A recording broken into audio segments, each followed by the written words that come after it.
ঈশ্বর লাভই মনুষ্য জীবনের উদ্দেশ্য। চাঁদ মামা যেমন সব শিশুর মামা, তেমনি ঈশ্বর সকলেরই আপনার। তাকে ডাকবার সকলেরই অধিকার আছে। যে ডাকবে তিনি তাকেই দেখা দিয়ে কৃতার্থ করবেন। সংসার করো না কেন, তাতে দোষ নাই, তবে ঈশ্বরতে মন রেখে করো, যেন যে বাড়ি ঘর পরিবার আমার নয়, এসব ঈশ্বরের। আমার ঘর ঈশ্বরের কাছে। আর বলি যে তাঁর পাদপদ্মে ভক্তির জন্য ব্যাকুল হয়ে সর্বদা প্রার্থনা করবে। সব কাজ করবে, কিন্তু মন ঈশ্বরেতে থাকবে। স্ত্রী পুত্র বাপ মা সকলকে নিয়ে থাকবে ও সেবা করবে যেন কত আপনার লোক, কিন্তু মনে জানবে যে তারা তোমার কেউ নয়।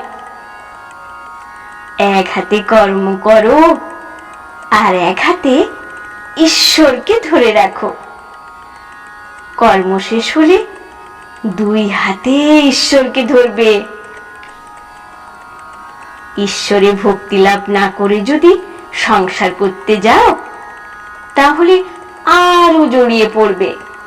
বিপদ সুখ তাপ এসবে অধৈর্য হয়ে যাবে। আর যত বিষয় চিন্তা করবে ততই আসক্তি বাড়বে। ঈশ্বর কি ঐশ্বর্যের বশ?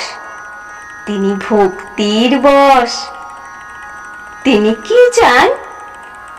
টাকা নয়, ভাব প্রেম ভক্তি বিবেক বৈরাগ্য এই সব চান। বিশ্বাস হয়ে গেলেই হলো। বিশ্বাসের চেয়ে আর জিনিস নাই। মনকে যদি কুসঙ্গে রাখো তো সেই রকম কথাবার্তা চিন্তা হয়ে যাবে। যদি ভক্তের সঙ্গে রাখো, ঈশ্বর চিন্তা হরি কথা এই সব হবে। সত্য কথা কলির তপস্যা, কলিতে অন্য তপস্যা কঠিন। সত্যকে আঁট করে ধরে থাকলে তবে ভগবান লাভ হয়। যার সত্যনিষ্ঠা আছে, মা তার কথা কখনো মিথ্যা হতে দেন না।